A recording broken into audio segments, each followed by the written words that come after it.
자, 2과로 들어갑니다. 그림 1:1 교재에서 2과는 아주 중요합니다. 저는 잃어버린 복음의 반쪽을 회복하는 과다라고 생각합니다.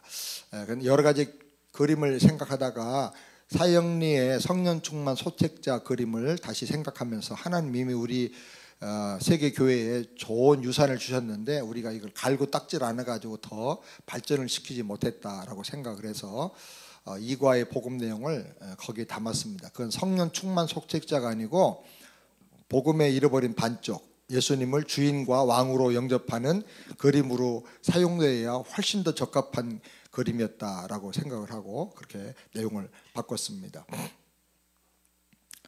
초대교회가 전한 복음의 핵심이 뭐냐 하면 대표적으로 사도행전 2장 36절 여러분이 표시해 놓으시기 바랍니다. 다 같이 한번 여기 있나요? 나중에 한번 적어 놓으시기 바랍니다. 그런즉 이스라엘 온 집이 정령할지니 너희가 십자가에 못 박은 이 예수를 하나님이 주와 그리스도가 되게 하셨느니라. 초대교회의 복음의 핵심 내용, 신앙의 핵심 내용은 예수님은 나의 주님이시고 그리스도시다라는 겁니다. 아멘. 주는 주인, 왕, 랍비, 선지자 그런 뜻도 있지만은 로마 시대 때는 특별히 주는 주인이요 왕이다. 왕이라는 의미가 강했고요. 그리스도는 메시아, 구세주라는 말입니다. 그래서 이것을 다시 회복하고 살아야 됩니다. 신자는 구원의 감격으로 순종하고 자기를 주님께 헌신할 때 강력한 변화와 능력과 기적이 나타난다. 그런데 구원의 감격만 가지고 예수님 구세주로만 믿으면 그 변화가 지속적이지 못하고 극적이고 능력 있게 나타날 수가 없다 하는 것입니다.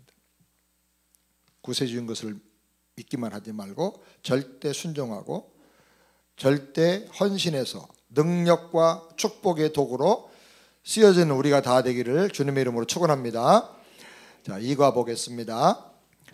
마가복음 8장 22절을 보면 여러분 그림에 보시죠. 눈먼 소경 나오죠. 벳세다 사람들이 소경 하나를 데리고 예수님께 왔습니다. 손대어 고쳐주세요 하고 간구했습니다.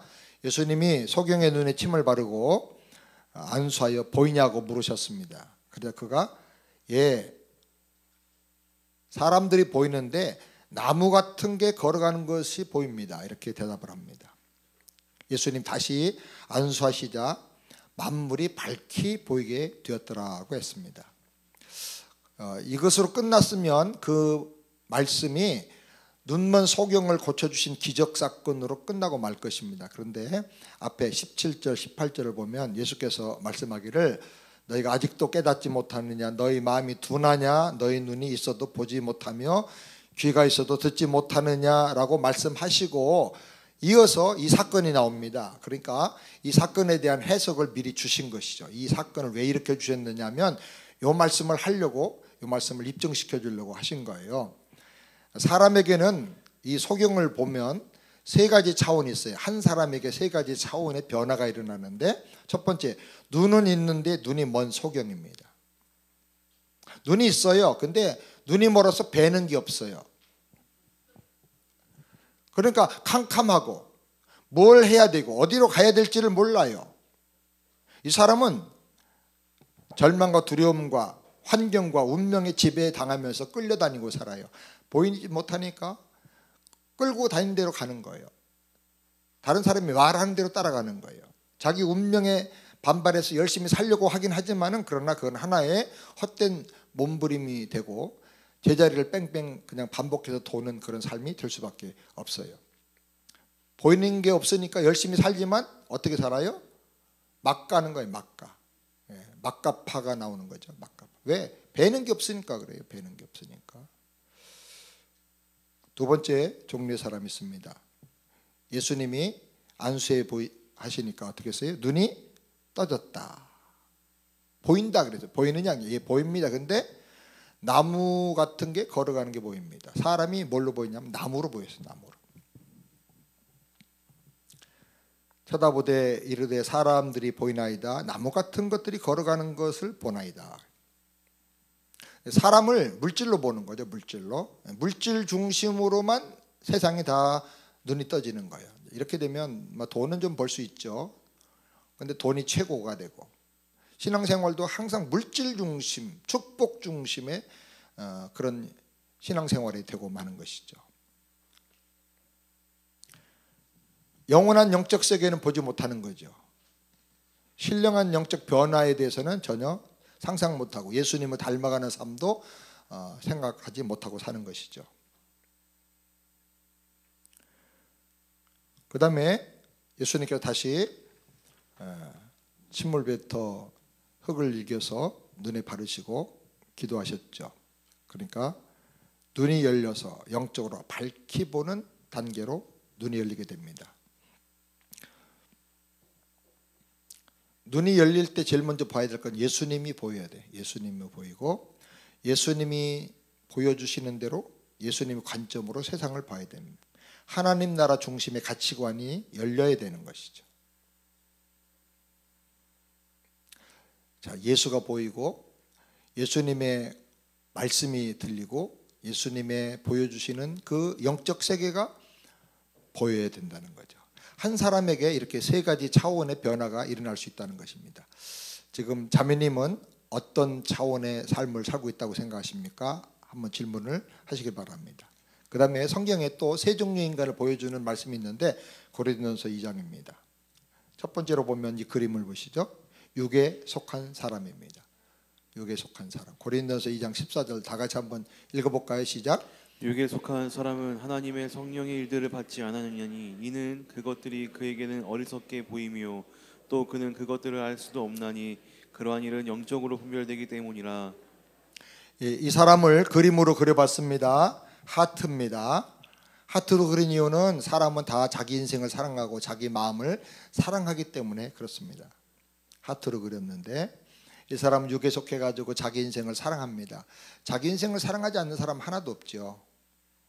자기 인생을 사랑해서 내 인생은 정말 한 번밖에 없는 인생이니까 행복해야 돼라고 생각합니다. 그래서 행복에 필요한 조건들을 다 구비하려고 노력을 합니다. 10가지를 대표적으로 생각해 봅니다. 첫 번째로 물질이 많아야 된다 생각합니다. 돈을 많이 벌어야 세상에서는 그래도 알아주고 인정받고 행복하지. 돈은 물론 소유감을 줍니다.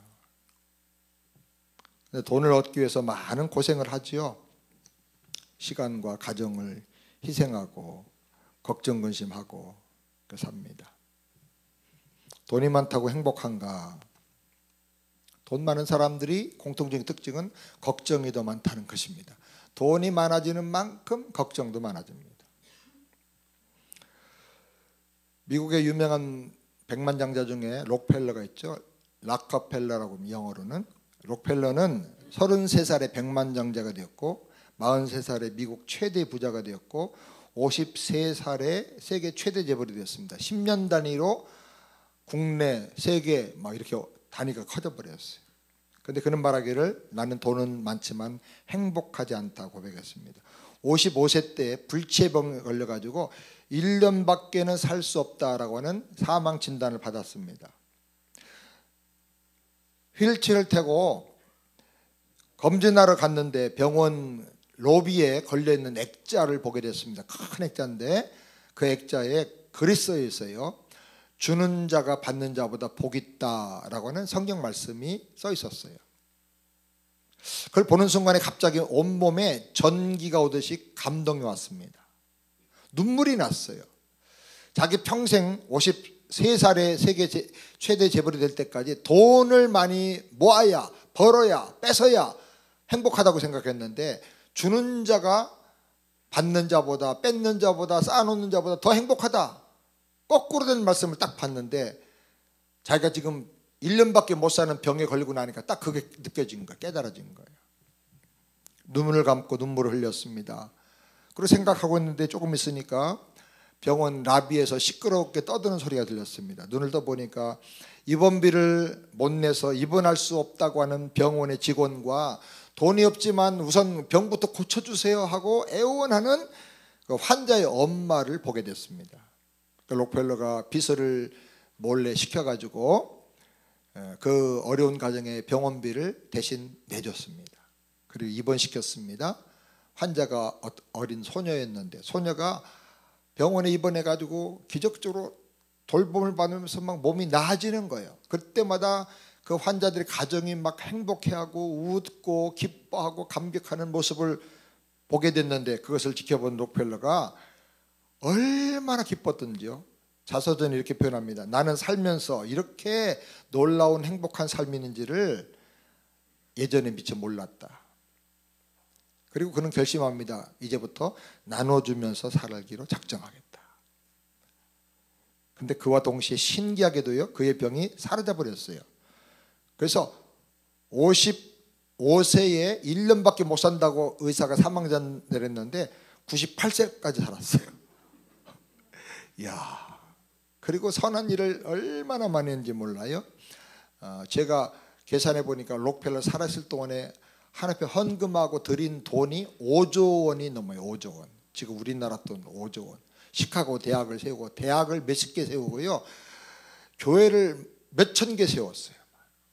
엄청나게 선교를 많이 하고. 그런 말하기를 전반기에 인생의 55년은 쫓기면서 살았다. 그렇지만 인생의 후반기의 43년은 행복하게 살았다. 그래요. 사람들은 돈을 쌓아놓으면 행복할 거라고 생각하는데 돈이 절대로 행복을 주지 못한다. 두 번째로 성공을 얻으면 행복할 거라고 생각합니다. 성공. 근데 성공은 금간병처럼 언제 깨질지 몰라요. 축배를 들고 뭐 브라보 샴페인 터뜨리는데 언제 깨질 줄 몰라요. 참 만족이 없고 올라갈수록 점점 불안한 거예요. 저 뒤에 지금 포스코의 아주 몇 번째 실력자인 그 사장님 부인 되신 권사님이 와 계시는데 우리 그림 일대일 사역자입니다.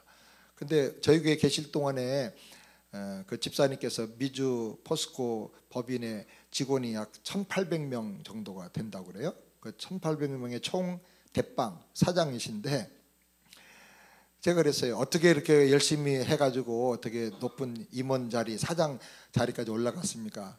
그러니까 높은 자리가 아니고요. 우리가 이제 이사 이상 된 사람들, 사장 뭐 이런 분들을 상무 전무를 이제 임원이라고 그래요. 임원. 그 밑에는 직원이라고 그러고 우리가 임원이 됐는데요. 임원은 뜻이 해석하면 임시 직원입니다. 우리 임시입니다. 1년마다 잘립니다. 1년 지나면 계약하고 다시 계약하고 우리 수명은 1년밖에 안 됩니다. 그래서 다들 불안합니다. 그래서 그런 건 아니지만 그 가족은 늘 새벽 기도를 안 빠지세요. 기도를 많이 하세요. 성공이 인생의 행복을 보장해 주는 게 아닙니다. 그 다음에 세 번째로 사랑이 없으면 어떻게 행복을 논할 수 있느냐.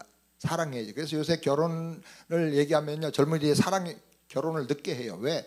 사랑하는 사람, 필이 꼽히는 사람 아직 못 만났대. 그래서 내가 우리 교회 청년들이 많은데 우리 교회는 청년들이 1년에 한 5쌍 이상 한 7쌍 결혼합니다. 제가 27년 동안 우리 세안교회에서 결혼식 주례를 117번 했어요. 우리 번호표를 다 줍니다. 몇 시간 동안 가정생활 세미나 교육을 받고 아이들 셋 이상 낳겠다고 약속을 받아야 주례를 해주는데 근데 요즘 이제 아이들이 결혼을 안 해. 빨리 찾아. 젊은 청년을 만나면 제가 너 짝 만났어? 배우자 찾았어? 남자친구 찾았어? 못 찾았대. 그럼 제가 얘기합니다. 이상형 찾지 마. 현실형 찾아. 너는 현실형인데 이상형을 찾으니까 결혼이 안 되는 거야. 결혼하고 힘들어. 이상형 찾아. 50점 만점에 49점만 되면 참 점수 좋은 거야. 90점짜리 찾으면 안 돼. 너 반쪽이잖아. 50점이야 너는. 50점 만점에 50점이야 너. 최고라도. 근데 네가 90점짜리 찾으려고 못 만나는 거지. 그렇게 길을 팍 죽여놓습니다. 그리고 결혼을 자꾸 시키는데 결혼을 많이 합니다. 근데 이제 요즘 결혼 늦게 하니까 사랑하는 사람 못 만났대. 필이 안 꼽혔대. 그래가지고 뭐 40이 뭐 30 몇 살이 됐는데도 짝을 못 찾고 그래요. 그래서 그러지 말고 덕 보려고 하지 말고 네가 사랑해서 섬겨져 가지고 왕자 만들고 공주 만들어주고 그럴 사명으로 결혼해. 사랑으로 하는 결혼보다 사명으로 하는 결혼이 더 오래가. 아는 사람만 알고. 그런데 이제 사랑하는 사람 만나서 결혼합니다. 어떤 사람 결혼식 날요 와리바시를 가지고 와가지고, 와리바시라고 하면 되지 뭐라고 그러죠? 너무 젓가락 깎아가지고 여기다가 이렇게 꼽았대. 이렇게 자면서, 잘 때도 눈 뜨고 자려고. 눈 감고 자는 게 아까워가지고, 허니를 만났으니까. 그런데 결혼해가지고 한 40년 살면요, 허니 여보가 바꿔져가 뭐라 바꿔져요? 왼수가 돼. 왼수. 저 왼수. 누구 엄마는 저 아빠를 그냥 인간이라고 하는데, 인간, 그 인간, 저 인간 막 그런 데잖아요. 인간. 그리고 80난 할아버지가요, 아침에 밥 먹으러 식당에 왔다가 식탁에 앉았다가 한 방 맞아서 눈이 밤탱이가 됐어. 그러니까 80 먹어도 눈 뜬다고 그냥 눈 감고 계속 가지. 세상에 사랑한다고 못 산다고 죽고 못 산다고 결혼해놓고는 다 원수가 돼. 원수가. 사랑이 인생의 모든 문제를 해결해 주는 게 아니에요. 아멘을 안 하는 거 보니까 여러분은 참 행복한 성공한 사람들이야. 그 다음에 네 번째로 인기가 행복이라고 생각합니다. 그래서 사람들에게 인정받으려고 노력합니다. 그래서 뭐 화장품도 좋은 거 갖다가 하고, 눈도 째고 뭐 갖다 붙이고 깎아내고 대패질도 하고 난리가 납니다. 근데 나만 하나? 다른 사람도 다 깎아오고 째고 오고 다 와. 강남에 가면요 얼굴 다 비슷비슷해요. 다 비슷해. 그래서 어느 병원 출신 다 비슷하대. 그 의사 솜씨가 비슷하니까 다 똑같은 거죠. 그래가지고 서로 그냥 옷 하나, 명품 하나 사가지고 왔는데 그거 입고 딴 사람이 또 나왔어. 그랬다고 막 그냥 삐져가지고, 나 혼자만 입고 나 혼자만 칭찬받아야 되는데 누가 또 입고 왔다고. 그래가지고 명품 한정판이 그렇게 난리가 나는 거예요. 그거는 세계 몇 개 안 나오는 거야. 근데 그 사람들이 얼마나 사람들이 불행해요. 예? 얼마나 불행해요. 비 오면 그거 다 벗어가지고 여기다 감추고 다녀야 돼. 짝퉁은 비 올 때 쓰면 되는데. 지식이 많아야 행복하다고 생각합니다. 근데 저희는 정말 공부 많이 하는 박사님들이 많이 계신 교회인데 좀 아니에요. 예수 안 만나면 정말 불행하고, 저는 우리 유학생들 전도하다가요, 이혼 직전에 간 애들 막 겨우 복음 전해가지고 다시 합쳐진 가정이 얼마나 많은지 몰라요. 어떤 때는 한 가정 헤어지겠다고 그래가지고 그냥 한 가정만 헤어지는 게 아니에요. 막 한국에 있는 집안의 전쟁, 가문의 전쟁까지 일어나가지고 막 한국의 변호사 붙여서 싸우고 미국에서 싸우고 난리가 나고. 근데 가서 복음 전하고 한 3주 정도 다니면서 밤새도록 매일 가서 복음을 전하고 양육하고 상담하고 그래가지고 회복이 되고, 그래가지고 오늘 밤에는 절대로 손 놓고 자지 말고 손 붙잡고 자고 끌안고 자. 서로 하늘 쳐다보지 말고 서로 코 보고 자. 그랬더니 쌍둥이가 나왔어. 그래가지고 헤어질래 헤어질 수가 없어. 그래가지고 지금 유명한 대학의 교수가 되고 그래요. 지식이 많다고 그래가지고 행복해지는 게 아니에요. 지식이 많을수록 박사님 되면요, 그냥 그 분야만 깊이 파고 들어가지고 더 사람이 이렇게 좁은 사람이 돼요. 편협한 사람이 되기 쉬운 거예요. 지식이 많아도요, 지식이 많으면 한 가지 결론이 뭐냐면 모르는 게 더 많다는 걸 깨닫게 돼요. 옛날에는 몰라서 불행해진다 그랬어요. 옛날에는 아는 게 힘이다. 공부해서 남주냐 그랬잖아요. 근데 최근에는요, 아는 게 병이야. 아는 게 병이야. 저희 아이가 이제 환자들 고쳐주는 의사인데 약 먹으라고 하면 안 먹어. 의사가 처방해 주는데 안 먹는 거예요. 받아만 가고. 그러니까 병이 낫질 않는데 그 왜 안 먹느냐 그러니까 다들 지가 나름대로 의대를 다니는 거예요. 컴퓨터 의대. 그래가지고 박사기 받아가지고 이 약은 뭐 어쩌고저쩌고 와서 다 의사하고 따지는 거예요. 의사가 약 주면 그냥 단순하게 받아 먹고 그대로 하면 낫는데 안 먹는 거예요. 안 먹고. 그래가지고 하는 얘기가 정말 이 잘못된 지식이 사람을 더 망가뜨린다고. 세상에 있는 모든 지식을 다 모으면 세상에 제일 지식을 많이 가진 사람 중에 한 사람이 소크라테스인데 뭐예요? 너 자신을 알라. 너 자신을 알라. 그 말을 좀 유식하게 하면 뭐라고 그러죠? 내 꼬라지를 알아. 수학적으로 말하면 내 분수를 알아라. 지리학적으로 말하면 내 위치를 알아라. 내가 어떤 존재인가를 알아야 돼. 근데 우리가 모든 지식을 다 동원해도 내가 누군지를 몰라. 내가 누군지를 모르고 자기를 아는 사람은 정말 별로 없어요. 그리고 인생이 뭔지를 몰라. 죽은 다음에 어디로 가야 될지를 아무도 모르는 거예요. 지식으로 인생의 문제가 해결되지를 않습니다.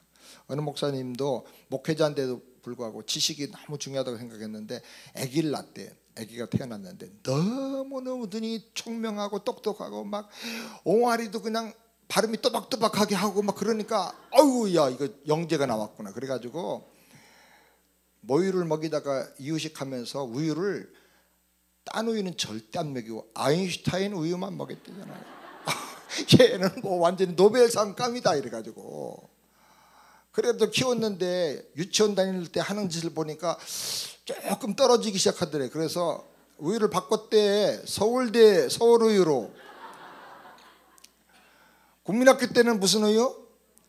연세우유. 중학교 때는 다시네요. 다 경험을 하셨나 봐.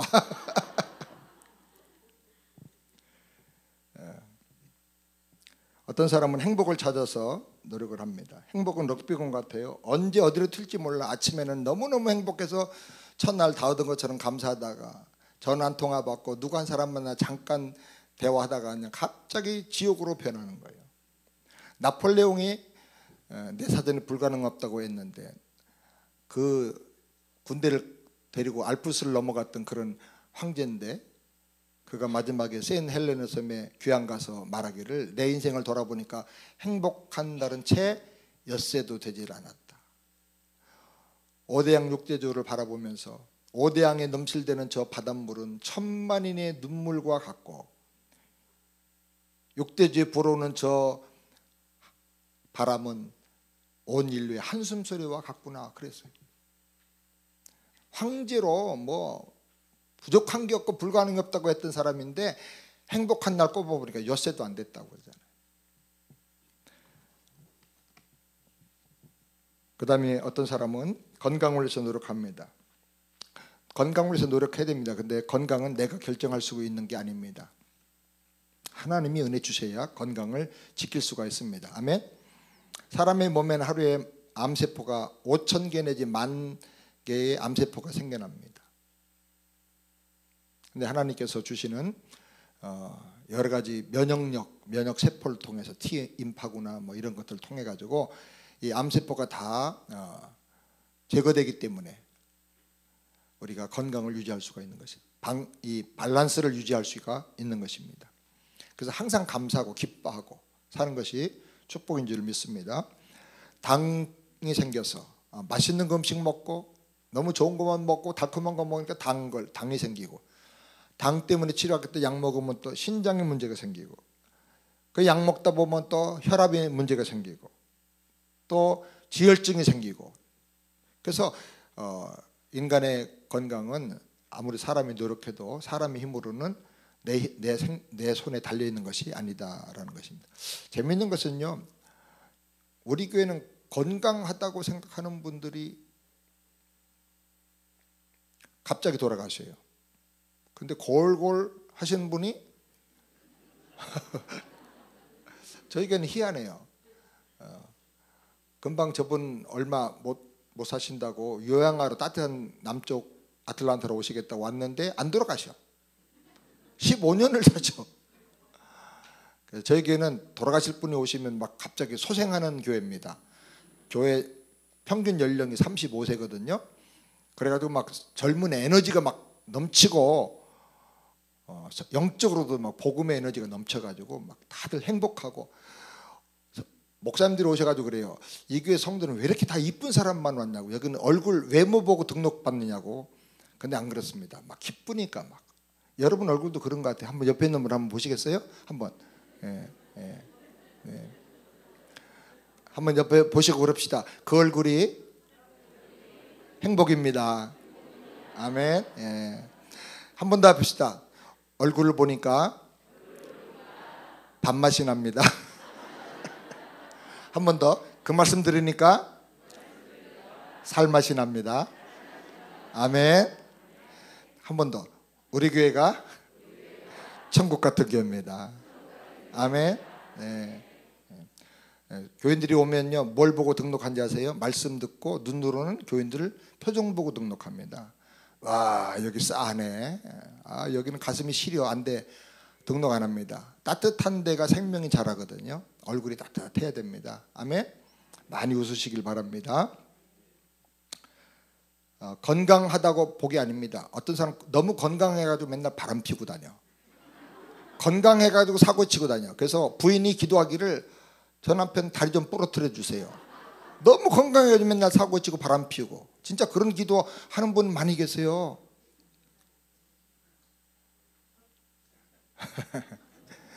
여덟 번째로 친구를 소중하게 여기고 사귑니다. 모두가 그래도 다 낮은 힘으로 친구를 사귑니다. 다 덕 보려고 사귑니다. 그래서 친구를 통해서 상처와 배신을 너무나 많이 경험합니다. 잘 살다가 어려움 당했다는 분들 우리 미국에 많이 계세요. 옛날에 한가닥 하던 그룹의 회장 가족들 이런 분들도 많이 와 계시는데요. 어려움 당한 분들 얘기 들어보면요, 거의 공통점이 뭐냐면 가까운 사람, 믿었던 사람한테 배신당하고 사기당해가지고 어려움 당합니다. 그래서 정말 우리가 친구가 정말 나에게 궁극적인 행복을 주는가, 우리가 영적으로 잘 좋은 친구를 만나야 됩니다. 아멘. 아홉 번째로 종교를 가지고 마음의 평안을 얻고 인생의 문제를 해결하려고 합니다. 그러나 지난번에 말씀드린 대로 종교라고 하는 것은 유한한 인간이 무한한 하나님을 찾아가려고 하는 노력이기 때문에 근본적으로 하나님을 만날 수가 없어요. 하나님이 자기 자신을 우리에게 알려주시고 만나주셔야만 우리는 만나는 거예요. 하나님이 자기를 알려주셔서 만나는 걸 그걸 계시라고 그러고 은혜라 그러는 거예요. 은혜 받아야 됩니다. 아멘. 하나님이 어느 날 나타나 주셔야 돼요. 내가 하나님을 찾아가려고 하면 평생 찾아가지를 못하고 결국은 미신이나 헛된 사상에 빠지게 되고 마는 것입니다. 그다음 열 번째로 건강한 자아상을 가지고 나는 긍정적으로 모든 걸 할 수 있어 라고 생각하면 된다고 생각합니다. 긍정적인 자아상. 요즘 인문학자들이 많이 주장하죠. 너 속에 잠자는 거인이 있어. 잠자는 거인을 깨워. 불가능이 없어. 내가 하나님이야. 니체는 네가 하나님 되기 위해서는 하나님을 죽여야 돼. 그래가지고 사신신학을 주장한 거예요. 왜? 인간이 전능자가 되려고 하면 인간을 창조했다고 하는 전능한 하나님이 죽어야 된다고 생각한 거예요. 그래서 하나님 죽었다고 선언한 거예요. 근데 니체가 어떻게 됐습니까? 마지막에 내 인생은 필라멘트 끊어진 전구처럼 캄캄하다. 나는 지옥으로 떨어진다. 그러고 죽었잖아요. 내가 모든 걸 할 수 있다고 생각하죠. 그는 철없는 아이 때 그래. 철없는 아이. 우리 아이들도 보면 철없는 아이 때는 다 그럽니다. 우리 아이들 보니까 탤런트 누구 보면 아빠 나 탤런트 될 거야. 테니스 치는 거 보고 마이클 챙이 막 아시아 사람이 막 테니스 그렇게 잘 치는 거 아빠 나 테니스 선수 할 거야. 우리 아이 꿈이요. 10분도 더 변해. 할 수 있대 자기는.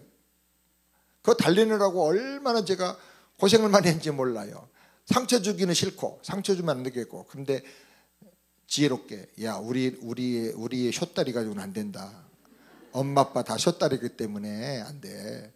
이러면서 달래는데요. 정말 얼마나 힘들은지 몰라요.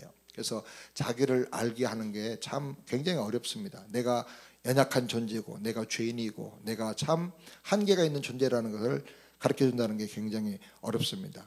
긍정적인 자아상을 가지고 나는 모든 걸 다 할 수 있다고 생각했는데 내 속에는 아직도 자라지 못한 2-3살짜리 어린아이가 있어요. 아무것도 아닌 일에 짜증내고 막 열받아서 분노를 폭발하고 그걸 평생 풀지 못하고 살고 있고 내 속에는 언제 털지 모르는 시한폭탄 같은 게 있는 거예요. 자, 이렇게 살고 있는 사람의 특징이 뭡니까? 모든 게 다 엉망진창입니다. 내가 모든 걸 다 할 수 있다고 생각하고 내가 스스로 내 인생을 행복하게 살 수 있다고 생각하고 사는 이런 사람의 삶은 상처가 많을 수밖에 없습니다. 갈등과 근심과 많은 눈물과 갈수록 후회하는 삶을 살게 됩니다. 허무한 삶을 살게 됩니다. 손에 잡은 줄 알았는데 다 빠져나가는 것이죠. 언제 터질지 모르는 걱정스러운 삶을 살게 되는 것입니다. 이 사람의 문제가 뭘까요? 이 사람이 이렇게 되는 이유가 뭘까요?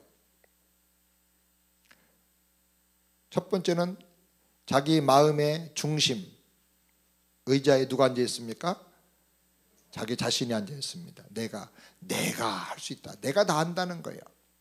결혼도 항상 나 중심으로 살아. 모든 천하를 다 나 중심으로 생각하는 거죠. 근데 내가 누구예요? 내가 내 인생을 책임질 수가 있습니까?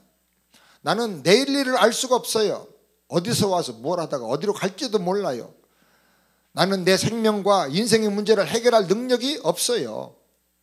그런데 내가 인생을 주관하고 산다고 하면 내일도 모르는데 어디로 끌고 갈 거예요? 어떤 일을 만날 거예요? 이 사람의 또 하나의 문제는 뭡니까? 내가 내 마음의 중심 의자에 앉아있는 것과 그 다음에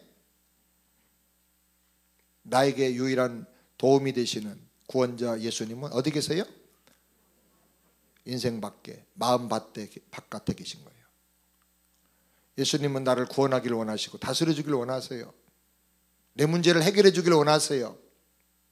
그런데 나는 내 마음과 내 인생을 닫아놓고 예수님을 영접하지 않고 있어요. 문 밖에 세워두고 있어요. 그렇게 사니까 인생의 모든 게 엉망진창으로 다 뒤엉켜 있습니다. 상처가 많을 수밖에 없습니다. 갈등과 근심과 눈물과 후회가 많아집니다. 모든 일이 뒤죽박죽인 것입니다. 약한 내가 인생의 중심이 되어서 왕노릇하기 때문에 그렇습니다. 혹시 이 그림의 모습이 내 인생의 그림과 같지 않을까? 비슷하다고 생각하지 않으십니까? 당신의 인생에서 예수님은 어디 계십니까? 혹시 당신은 예수님을 영접하셨습니까? 이렇게 예수님을 모셔드리지 않고 내가 내 인생의 중심이 되어서 사는 사람을 가리켜서 세상에 속한 사람이다.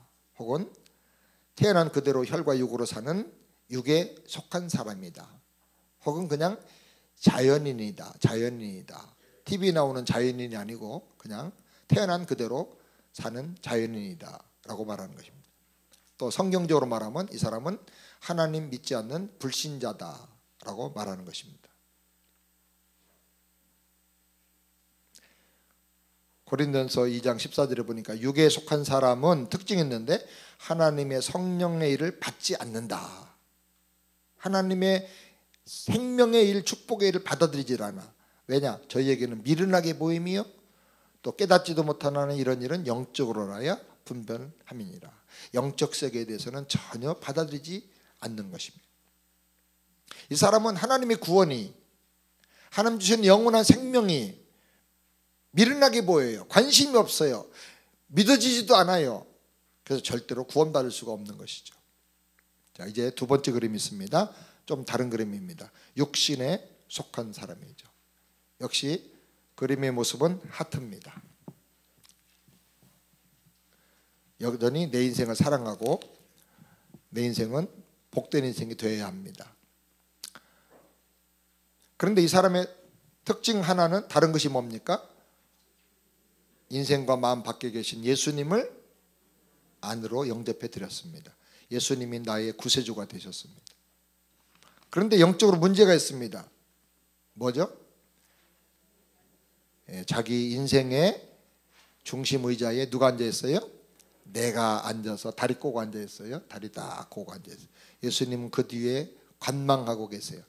주님 구경만 하세요. 내가 살게요. 내가 다 책임질 수 있어요.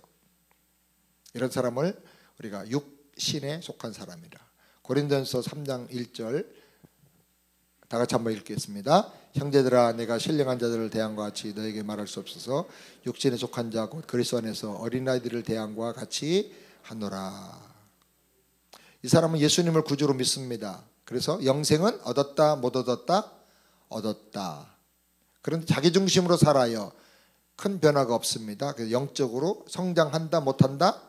못한다. 이 사람도 자기 인생에 필요한 것들, 물질, 성공, 사랑, 인기, 지식, 행복, 건강, 친구, 영생, 긍정적인 자상 등등 인생에 필요한 것들을 채워봅니다. 앞에 그림에 비교해 보면 많이 좋아졌죠. 많이 달라졌죠. 그러나 아직까지도 문제가 많아요. 가시가 많고 깨진 부분이 많고 상한 부분이 많고 찔리는 부분이 많아요. 가끔 감사를 누리지만 천국을 근본적으로 누리지를 못합니다. 많이 치유됐지만 완전히 해결되지는 않았습니다.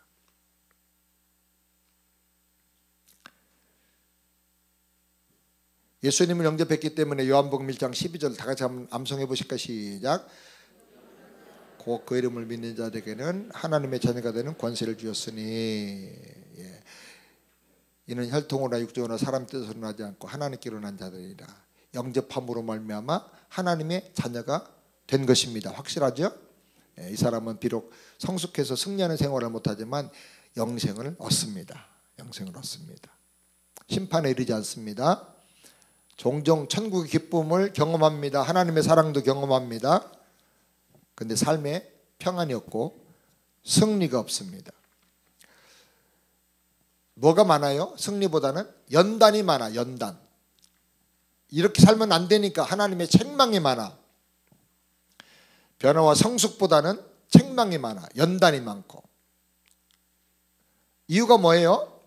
예수님은 분명히 나의 구세주가 되셨지만 내 마음의 왕좌 주인의 자리는 누가 앉아 있어요? 내가 주인이요. 내가 주인 삼은 모든 걸 내려놔야 되는데 내가 주인 삼아가지고 내 인생의 주인이 되어가지고 살고 있기 때문에 그래요. 예수 믿고 사는데 영생 얻었다고 하는데 감격이 없어.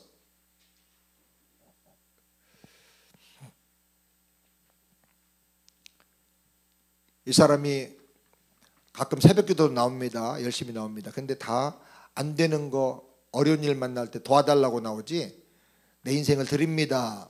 나를 써주시옵소서 헌신하고 나오는 삶이 별로 없는 거예요. 영적으로 어린아이 같은 삶입니다. 유치한 삶을 살게 됩니다. 자, 세 번째 그림 보실까요? 예수님을 구주로 영접하고 주인과 왕으로 모셔드린 사람입니다. 이런 사람을 다른 말로 말하면 성령으로 사는 사람이다. 승리하는 삶을 사는 사람이다 라고 말할 수 있습니다. 고린도전서 2장 12절 다 같이 읽겠습니다. 우리가 성령 세상의 영을 받지 아니하고 오직 하나님께 온 영을 받았으니 이는 우리로 하여금 아멘. 이 사람 영생을 얻습니다. 성령을 따라 하나님 나라를 누리면서 삽니다. 더 풍성하게 삽니다. 이렇게 사는 사람의 중요한 특징이 뭘까요? 예수님이 내 안에 계시고 뿐만 아니라 내 인생의 주인으로 왕자로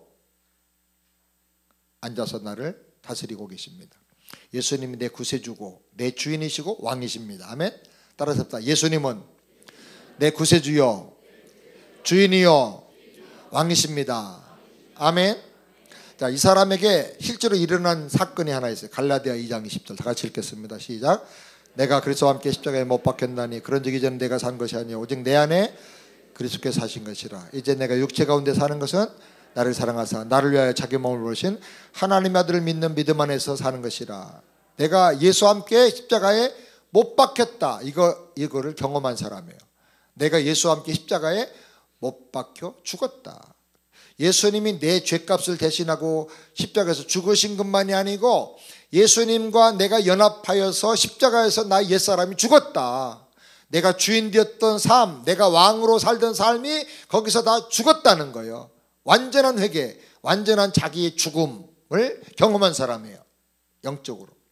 그래서 이제 내가 산 게 아니고 내 안에 누가 살아요? 예수님께서 살아계셔요. 누구로? 나의 인생의 왕으로, 주인으로. 이제 내가 육체 가운데 사는 것은 나를 사랑하사 나를 위하여 자기 몸을 버리신 하나님의 아들을 믿는 믿음 안에서 사는 것이라. 할렐루야. 이 구절에 나라는 단어가 여러 번 나오는데 두 종류의 나가 있어요. 옛사람의 나. 옛사람의 나는 어떻게 됐다?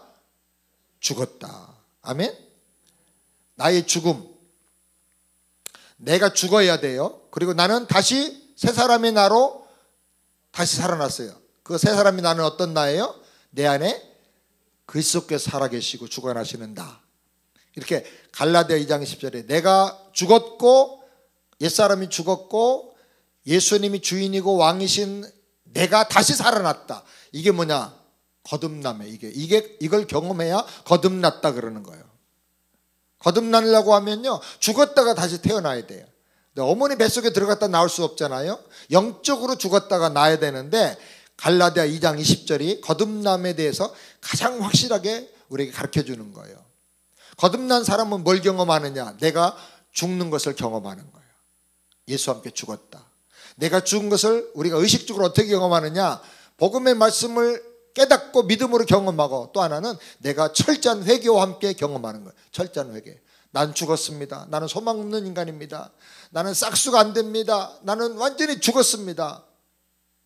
내가 죽어야 돼요. 그래야 내 속에 예수님이 살아 역사하시는 거예요. 아멘. 그래서 예수 생명으로 사는 내가 이제 살아나는 거예요. 그래서 갈라디아 2장 20절이 거듭남에 대한 가장 실질적이고 구체적인 설명해 주는 말씀입니다. 나는 주인의 자리에서 내려오는 거예요. 다 비운 거예요. 나는 깨진 거예요. 이제 예수님 마음대로 나를 하세요. 나는 찌질입니다. 주님이 원하신 대로 저를 써주세요. 그럼 그때부터 주님이 써주시기 시작하는 거예요. 아멘. 이게 경험되면서부터요, 인생의 판도가 달라져. 신앙생활의 능력이 달라져. 차원이 달라져 버려. 달라지길 바랍니다.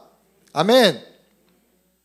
이제 나는 주인의 자리에서 내려와서 예수님의 청지기로 순종하며 삽니다. 예수님의 청지기로 헌신하며 사는 것입니다.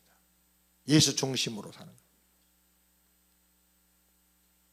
이렇게 되면 갈라디아 요한계시록 3장 20절에 볼지라도 내가 문 밖에서 들으니 누구든지 내 음성을 듣고 문을 열면 내가 그에게로 들어가 그로 더불어 먹고 그는 나로 더불어 먹으리라. 우리는 예수님으로 더불어 먹어. 예수님의 능력으로, 예수님의 기적으로, 예수님의 은혜로 더불어 사는 거예요. 예수님은 나로 더불어 먹으신다. 나를 주님의 도구로 쓰셔서 주님의 뜻을 이루고 영광을 받으시면서 주님이 기뻐하시는 거예요. 아멘.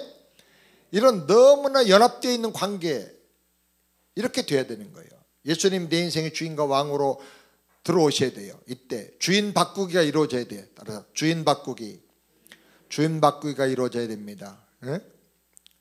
이 사람에게 물질, 성공, 사랑, 인기, 이런 세상적인 모든 요소가 다 필요하죠. 사람의 땅에 발을 딛고 살기 때문에. 그런데 이 부분이 다 아름답게 치유가 됩니다. 이제 물질, 예수님이 채워주시고 책임져 주시고 사용하시는 도구로서의 물질. 아멘.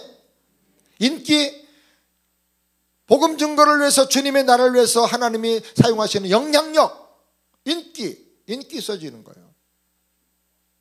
나는 섬기고 낮아지기를 원하는데 주님은 인기를 주시고 영향력을 주세요. 영향력이 뭐예요? 인기요, 리더십이요. 리더십은 영향력이에요. 영향력. 사람들이 모여들어. 이상하게 사람들이 변화가 돼. 행복, 천국이 내 안에 임하는 거예요. 주님의 능력이 내 안에 임하는 거예요. 건강, 주님이 나를 들어 쓰시는 거예요. 붙잡아 주시는 거예요. 약한 자 같은데 강한 자로 쓰여지는 거예요. 아멘. 네. 이게 주님이 다 내 인생의 부분을 채워주시니까 아름다워지고 치유가 이루어지고 균형이 나타나고 조화가 나타나게 됩니다. 아멘. 회개하고 인생의 주인이 바꿔져야 됩니다. 누가 참 주인입니까? 예수님입니다. 누가 왕입니까? 예수님이 왕이에요. 아멘. 자, 이 사람이 이렇게 참 주인이 바꿔지면 7가지 분명한 특징이 인생에 나타나는데, 첫 번째, 균형 잡힌 삶을 살게 됩니다. 요한 3서 1장 2절 다 같이 읽겠습니다.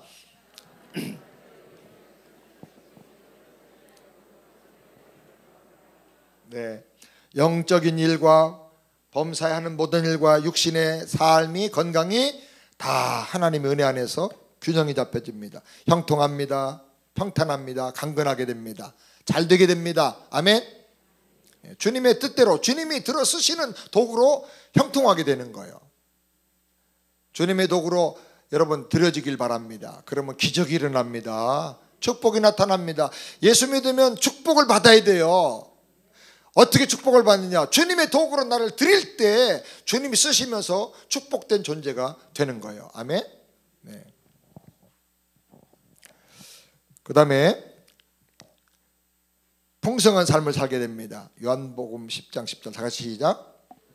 도둑이 오는 것은 도둑질하고 죽이고 멸망시키려는 것뿐이요 내가 온 것은 양으로 생명을 얻게 하고 더 풍성히 얻게 하려는 것이라. 아멘. 아멘. 네. 영생만이 아니라 풍성한 삶을 살아야 됩니다. 그 다음에 10번 형통한 삶을 살게 됩니다. 다 같이. 저는 시냇가에 심은 나무가 씨를 쫓아 과실을 맺으며 그 잎사귀 마르지 아니한 같으니 그 행사가 다 형통하리로다. 아멘. 생명력이 넘쳐서 열매를 풍성하게 맺고 만사가 형통하게 될 걸 믿습니다. 그 다음에 선을 이루는 삶을 살게 됩니다. 로마서 8장 다 같이 시작. 우리가 알거니와 하나님을 사랑하는 자 곧 그의 뜻대로 부르심을 입은 자들에게는 모든 것이 합력하여 선을 이루느니라. 아멘. 아멘.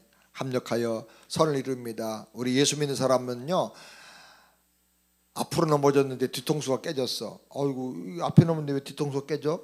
만져보니까 뭐가 박혀있어. 돌이 박혀있네요. 빼보니까 빛이 나. 빛 닦아 보니까 다이아몬드야. 진짜 희한한 그런 일들이, 진짜 세상 사람 볼 때 불행한 일인데 까보니까 축복이야. 저희 교회는 그런 일들이 너무 많아요. 미국에 가서 하나님께서 아틀란타로 가서 교회를 세워라 그래서 갔는데요, 응답받고 갔는데 창립에 드리자마자 쫓겨났어요. 30분 만에 미국 교회에서 쫓겨났어요. 그래서 도대체 이거 어떻게 된 일인가 그랬더니 하나님께서 쫓겨났기 때문에 지금의 땅을 10.8에이크를 사게 했는데 14,000평 되는 땅을 샀는데요, 그때는 거기가 개발이 안 돼가지고 다 숲이 우거지고 싸가지고 사세요. 우리 돈이 없어가지고. 근데 그 땅이 지금은 아틀란타에서 제일 비싼 땅이 됐어요. 여러분은 무슨 얘기를 해야 아멘을 해주는 거예요? 그래서 우리는 다 같이 합니다. 쫓겨난 게 축복이다. 희한해요. 예수 믿으면 그렇게 된다니까. 병들었는데 오히려 하나님 앞에 은혜 받고 능력 받고. 아멘. 합력하여 선이 된다니까요. 왜? 하나님이 왕이 돼서 다스려 주시니까 이렇게 만들어 주시는 거예요. 그 다음에 성화되고 영원롭게 되는 것입니다. 다 같이 읽어보겠습니다. 또 미리 정하신 그들을 또한 부르시고 부르신 그들을 또한 의롭다 하시고 의롭다 한 그들을 또한 영원롭게 하시고. 부름받고 구원받고 의롭다함 받은 걸로만 끝나면 안 돼요. 성화돼야 돼. 주님께 순종하고 헌신할 때 거룩하게 변화되고 영광스러워지는 거예요. 영광스러워지는 거예요. 아멘. 영화롭게 돼야 됩니다. 갈수록 여러분의 얼굴에 빛나고 삶의 능력이 나타나고 빛이 나타나기를 바랍니다. 그 다음에 성령 충만한 삶을 살아야 됩니다. 다 같이 읽겠습니다. 에베소 5장 시작. 술 취하지 말라 이는 성령 당당한 것이니 오직 성령의 충만을 아멘. 받으라. 성령 충만은 성령이 이렇게 이빠이 꽉 차가지고 흘러 넘친다는 의미도 있지만은 성령으로 나를 다스림 받는다는 말이에요. 성령께 순종한다. 성령 충만함 받는 가장 확실한 비결은 예수님을 나의 왕으로 믿고 그 말씀에 무조건 순종하면 그분이 날 다스려 주시는 거예요. 그때 하나님의 나라가 충만히 임하는 거예요. 아멘. 성령 충만하게 바랍니다. 마지막으로 9번째, 몇 번째요? 예, 7번째. 영권이 회복되는 증인의 삶을 살게 됩니다. 영권. 사도행전 1장 8절 권능을 받으리라. 마가복음 16장 17절에 예수 이름으로 권세를 주신다고 그랬습니다. 사도행전 3장 16절에 베드로가 안진뱅에게 예수 이름으로 일어나 걸으라 그러니까 안진뱅이 일어나 걸어버렸어요. 예수 이름의 권세가 나타나는 그런 능력의 삶을 살게 될 줄을 믿습니다. 이렇게 회복되기를 주의 이름으로 축원합니다. 다시 합니다. 예수님은 나의 구세주요, 내 인생의 주인이시고 내 삶의 왕이십니다. 할렐루야. 아멘, 아멘, 아멘.